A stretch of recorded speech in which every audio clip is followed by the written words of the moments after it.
may hawak dito, mahirap reverse doon kasi masakit ito. Medyo maganda ang ano dito, maganda ang pasok mo dito. Basta mayroon ka, counter mo na.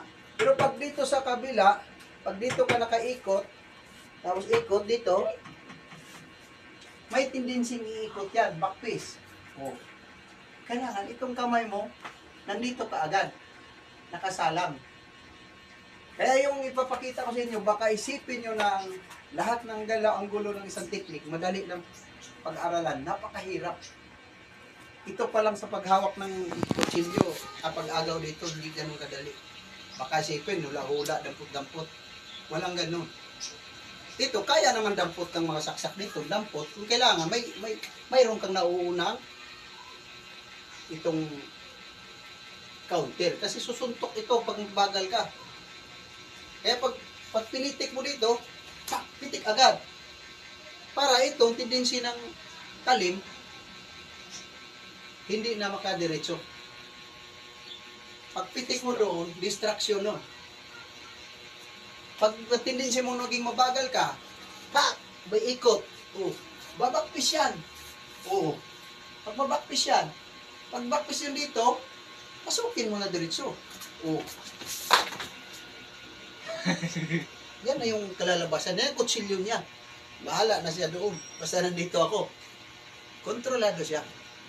Yan, ipapakita ko ulit sa inyo na talagang mahina. Yan, salag ako dito, kunyari. Tapos inikot ako. Nagpasakit siya, oh. Yan.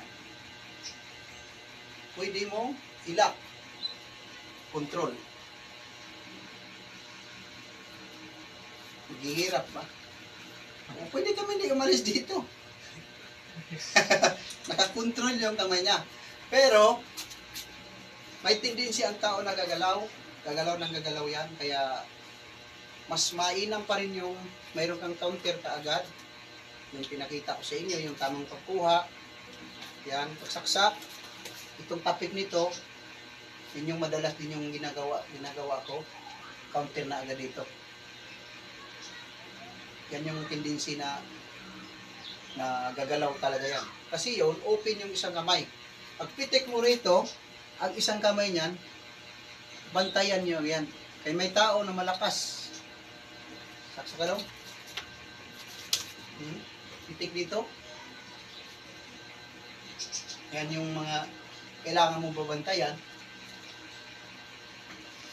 Pag naka-blocking ka rito, pag ito nakaangat, nakasalag ka dito, pabor na pabor sa iyo nung ano. Basta ito, kailangan mo itong magamit.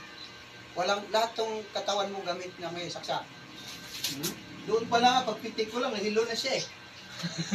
Ano ha? O, din na. Kapakita ko bakit siya nadidistract. Pabilis daw.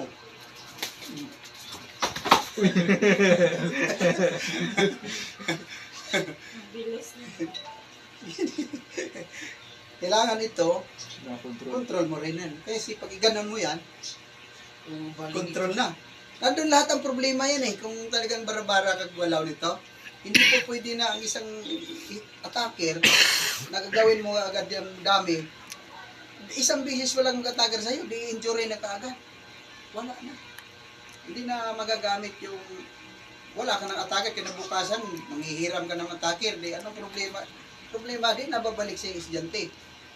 Kaya Kaya pag halimbawa na sa demo, kailangan may safety sa attacker. Hindi po pwede na ito pa pag tinira ito, pag sas. Baka isipin yan, pag saksak nyo, pag gaganon ka lang. Pwede naman yun. May tendency ka dyan, saksak daw. Pwede yun. Kailangan, counteran mo agad. Di ba? Kasi may tendency kayo ibabaon yan. Kasi buwilong-buwilo yan. Ito, open na open mo itong kamay mo. Bakit ka maghihirap? Pag tinira dito, pabor na pabor sa iyo ang paling. Ito kasi pag pinitik ko, nahihilo na siya agad. Di ba daw? Saksak daw. Oh, wala na nga oh.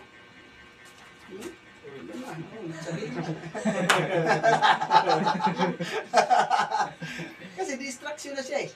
Distract. Distract talaga sa dito. Ha? Dito pa lang, tulog na si Dudong. Dito pa lang, piti ko pa lang dito, wala na eh. Halata ko na siya eh. Hindi mabilis talaga. Bilis Dong!